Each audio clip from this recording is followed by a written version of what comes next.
Party को, party के कार्यकर्ताओं का नाम बदनाम करना चाह रहे हैं।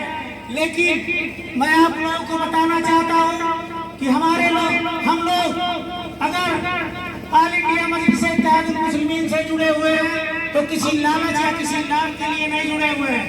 हम लोग की एक सोच है कि एक देश में एक ऐसा व्यक्ति हम लोगों के बीच में अगुवाई कर रहा है जिसके दामन पे 20 साल के संसदीय इतिहास में सुई का नोट बर्दाश्त नहीं है।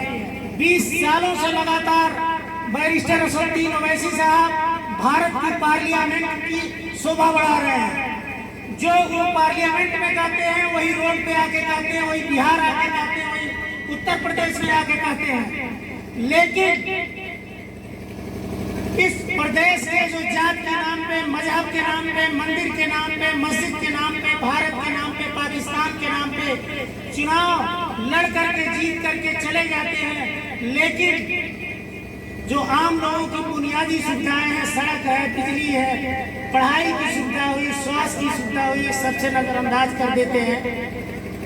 ये सारी सुविधाएं जो संवैधानिक अधिकार है, इस अधिकार की लड़ाई लड़ने के लिए बैरिस्टर असदुद्दीन ओवैसी साहब रातों दिन चिंता करते हैं कि हमारे जो गरीब मजलूम हैं, जिनके पास आज तक विकास की कोई योजनाएं नहीं गई है, शिक्षा की कोई व्यवस्था नहीं हुई है, स्वास्थ्य की कोई व्यवस्था नहीं हुई है, ये व्यवस्थाएं सरकारी तौर पे मुहैया कराई जाए। साथियों, तमाम तरह के लोग अफवाह फैला रहे हैं, ये बीजेपी के एजेंट है, ये फला के एजेंट है, ढका के एजेंट है। मैं एक जिम्मेदार पर्सन की हैसियत से मैं कहना चाह रहा हूँ कि उत्तर प्रदेश नहीं, पूरे दुनिया में कोई ऐसा पैसा नहीं बना है जो असदुद्दीन ओवैसी साहब को खरीद सके। वो उनके गर्दन पे तलवार चल जाए लेकिन वो उसूलों से भी समझौता नहीं करते। आप लोगों ने इसी जनपद में देखा होगा, बहुत ज्यादा बहुत दूर का उदाहरण नहीं देना है, यही जो उत्तर प्रदेश की प्रमुख विपक्षी पार्टी है और सत्ता पक्ष की पार्टी है, यानी समाजवादी पार्टी और भारतीय जनता पार्टी, इस जनपद में जिला पंचायत अध्यक्ष का चुनाव, ब्लॉक प्रमुख का चुनाव, ये सारे लोग मिल करके लड़े हैं, समाजवादी और भारतीय जनता पार्टी के लोग। इसी जनपद की बात बता रहा हूँ, कहीं दूसरे जगह की बात नहीं। उसके बावजूद आप लोग बैरिस्टर असदुद्दीन ओवैसी साहब को बीजेपी का एजेंट बनाते हो। मैं कह रहा हूँ कि आज तक हम लोग खुश नसीब हैं कि एक ऐसे क़यादत की अगुवाई में हम लोग काम कर रहे हैं कि अपने आप को फक्र होता है, अपने आप को गौरव महसूस होता है कि बैरिस्टर असदुद्दीन ओवैसी अगर एक दिन, मैं कह रहा हूँ अगर 2 दिन का कार्यक्रम ही लगा दिया जाए इसी गांव के अगल बगल में कहीं पे, और किसी पार्टी के बड़े नेता का लगा दिया जाए, तो बैरिस्टर असदुद्दीन ओवैसी साहब के चाहने वालों और उनको सुनने वालों की तादाद दूसरे पार्टी के लीडरों से बढ़ करके होगा। ऐसा नहीं है कि बैरिस्टर असदुद्दीन ओवैसी साहब सिर्फ मुस्लिमों की लड़ाई लड़ते हैं या मुस्लिम राजनीतिक है, ऐसा कुछ नहीं है। हम लोग लगातार 6 वर्षों से काम कर रहे हैं ऑल इंडिया मजलिस इत्तेहादुल मुस्लिमीन के लिए, लेकिन कोई यह कह दे कि किसी बात को लेकर किसी लालच में सुनील कुमार यादव को कोई खरीद सका, तो ये किसी की हैसियत नहीं है कि सुनील कुमार यादव को खरीद सके। आज बैरिस्टर साहब उत्तर प्रदेश में 2 दौरा किए हैं, एक गाजियाबाद के रास्ते संभल आए, दूसरा बनारस के रास्ते आजमगढ़ आए, जो कि कोई कार्यक्रम नहीं था, कोई सभा भी नहीं थी, कहीं कोई कार्यक्रम नहीं था, सिर्फ रोड। लेकिन उनके चाहने वालों की सड़क पर भीड़ उमड़ जा रही थी, लाखों की संख्या में लोग भीड़ इकट्ठा हो जाते थे। आज उसी लोकप्रियता, उसी मकबूलियत का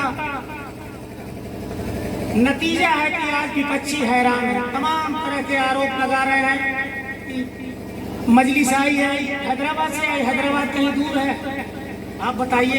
जब जरूरत पड़ती है वो यूपी में आ जाते हैं, कहते हैं कि अगर किसी को गांव में ही अगर ले लीजिए, अगर किसी को इंटरनेट नहीं है, बगल का घर नहीं है, तो दूसरे गांव के लोग चले आएंगे आपके अच्छे बुरे।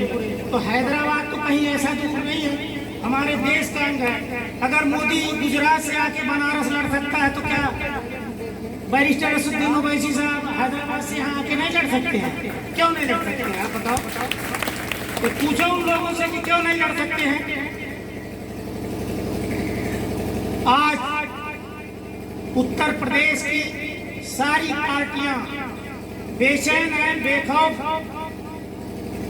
बेखौफ होकर के जो है बैरिस्टर असदुद्दीन ओवैसी साहब पर तमाम तरह के आरोप लगा रहे हैं, लेकिन उनकी अच्छाइयों को नहीं बता रहे हैं। उनके वहाँ 18,000 ऐसे बच्चे हैं जो रोड पर पड़े रहते हैं, उनको पकड़ के ले जा करके उनके वहाँ शिक्षा दी जाती है। मोजे से लेकर के जूते, कपड़े, किताब, सारी सुविधाएं जो है उन बच्चों को दी जाती है। 18 ऐसे बच्चे हैं जो निराश्रित हैं, जिनके माँ बाप का कहीं कोई पता नहीं, कहीं रोड पर कूड़ा करकट पीनते हुए पकड़े गए, उनको ले जाकर के शिक्षा दे रहा है। कोई पूरे देश का कोई ऐसे नेता का नाम बता दीजिए जो इस तरह का हो, जो इस तरह की सुविधाएं देता हो। 20 रुपए की आप पर्ची कटाओगे, लगातार महीने भर दवा इलाज करवाओगे। है कोई अस्पताल? तमाम लोग इलाज के अभाव में मर गए। तमाम उन्होंने ऑक्सीजन का प्लांट लगाया है, वहाँ पर जो ऑक्सीजन की सुविधा दे रहे हैं, अगर स्टेट में भी दे रहे हैं तो काम करने वालों को इस तरह से आलोचना होती रहती है। आप लोगों से मेरी गुजारिश है कि आप लोग पार्टी से ज्यादा लोग जुड़ें। अगर कोई किसी तरह का बहकावा करता है कि नहीं ऐसा है, बीजेपी आ जाए, क्या कर लेगी? खा लेगी किसी को? आप बताओ। मैं तो बहुत ज्यादा लिखता पढ़ता हूँ, बोलता हूँ, खा ले मुझे जो कार्रवाई करना कर ले। तो साथियों, भाइयों, बहनों, मैं आप लोगों से गुजारिश करूंगा कि आज इंडिया मजलिस इत्तेहादुल मुस्लिमीन से ज्यादा संख्या में लोग जुड़े।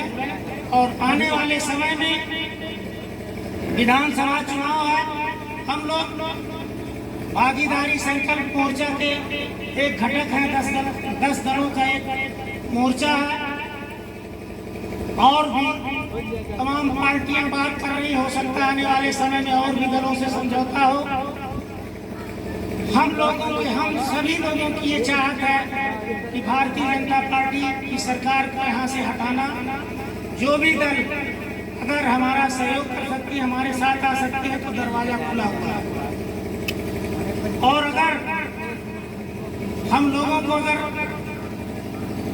ने भारतीय जनता पार्टी को हराने के लिए जरूरत पड़ी तो हम लोग भी तैयार हैं। हम लोगों के सीट का कोई इशू नहीं है कि हम इतनी सीट पे लड़ेंगे, इतनी सीट पे नहीं लड़ेंगे।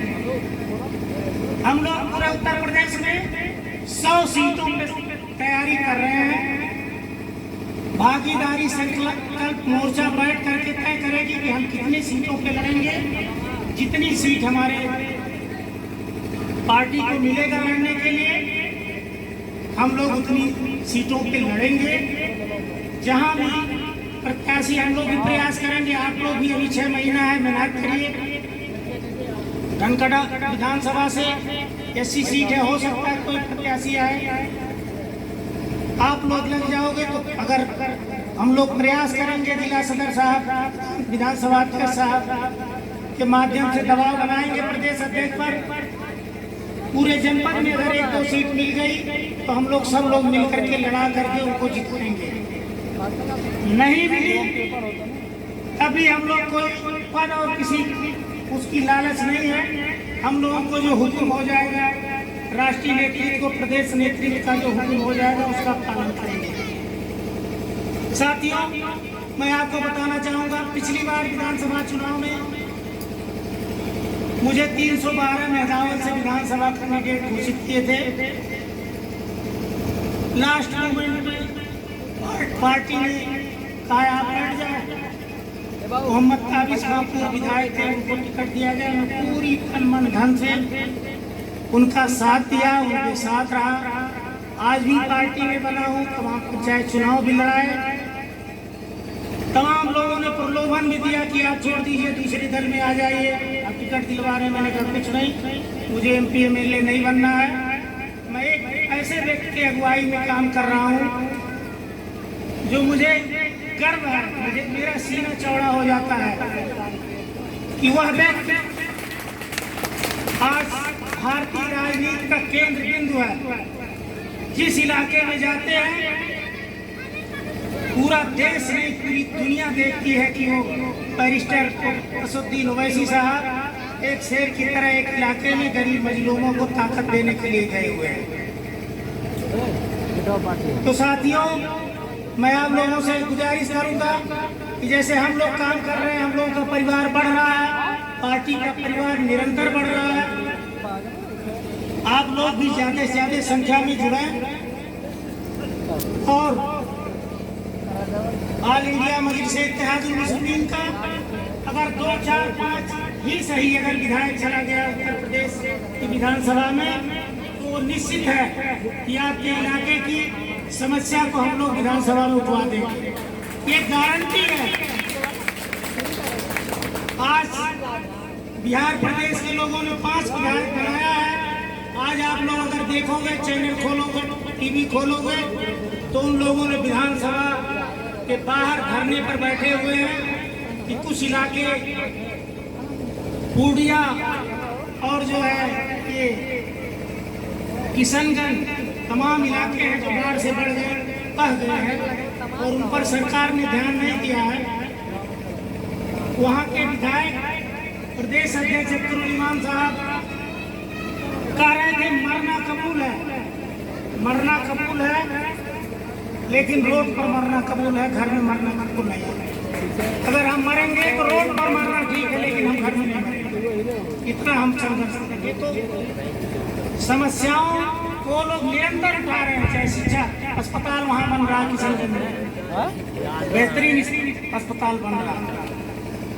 तो यही सारी चिंताएं हैं हमारे सदर बैरिस्टर असदुद्दीन ओवैसी साहब की जो संवैधानिक अधिकार है। संविधान कोई भी देश, कोई भी प्रदेश, कोई देश किसी धर्म मजहब से नहीं चलता है। कोई भी पूरे दुनिया का कोई ऐसा देश नहीं है किसी धर्म या मजहब से चला। हर देश का एक संवैधानिक ढांचा, एक संविधान है। उस संविधान पर देश को चलना पड़ता है। संविधान में कोई ऐसी व्यवस्था नहीं है ये बाबू साहब है उनको ज्यादा मिलना चाहिए, ये दलित परिवार है, अल्पसंख्यक परिवार है, हमारे माइनॉरिटी भाई है उनको कम मिलना चाहिए। सबको समान अधिकार है। आज उसी समान अधिकार के लिए बैरिस्टर साहब हम लोग लड़ाई लड़ रहे हैं। आप पूरे संत कबीर नगर जनपद को देख लीजिए, कोई किसी थाने पर कोई दरोगा है माइनॉरिटी का, कोई SO है माइनॉरिटी का, नहीं है। ऐसा तो नहीं है कि पोस्ट ही नहीं है, उसमें है ही नहीं 1%। तो ये सारी चीज हर जगह व्यवस्था बननी चाहिए। ये हम लोगों की चिंताएं हैं कि सबको समान रूप से समान अधिकार मिलना चाहिए, समान शिक्षा का अधिकार मिलना चाहिए, स्वास्थ्य की सुविधाएं मिलना चाहिए और सारी सुविधाएं समान रूप से मिलना चाहिए। किसी के साथ कोई भेदभाव नहीं होना चाहिए। तो साथियों, बहुत बातें मैंने कह करके अपनी बात खत्म करना चाहूँगा। इतना आप लोग जानिए, तमाम 4-6 महीने बाद चुनाव है, एक एक के रूप धारण करके लोग आएंगे। एक एक का जो है मदारियों की तरह रूप धारण करके आएंगे, कहेंगे ऐसा है वैसा है, तो BJP आ जाएगी तो ये कमजोर हो जाएगा। कोई आ जाए इससे मतलब नहीं है। आप लोग कहिए कि हम लोग मजलिस के साथ हैं, कोई आवे इससे मतलब नहीं है। और इतना इत्मीनान रखिए कि ऑल इंडिया मजलिस इत्तेहादुल मुस्लिमीन के किसी विधायक को कोई खरीदने की हैसियत नहीं रखेगा। 2 विधायक हमारे महाराष्ट्र में हैं, सारे लोगों ने शिवसेना को सपोर्ट किया, लेकिन हमारे विधायकों ने सपोर्ट नहीं किया।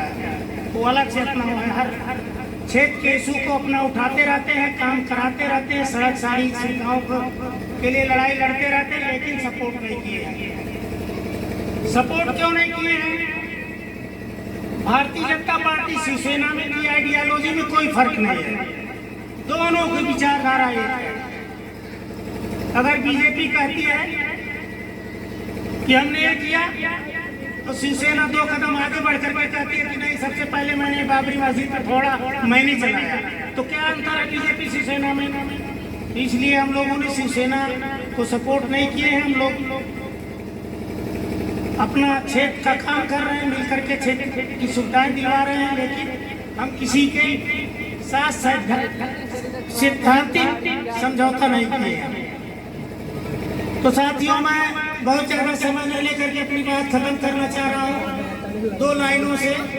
पस्त हिम्मत कभी पाते नहीं मंजिल अपनी, अज़्म रखो तो पहाड़ों से ऊंचा रखो। जय भीम। कहीं हम और है, हम फोन करते, ठीक है।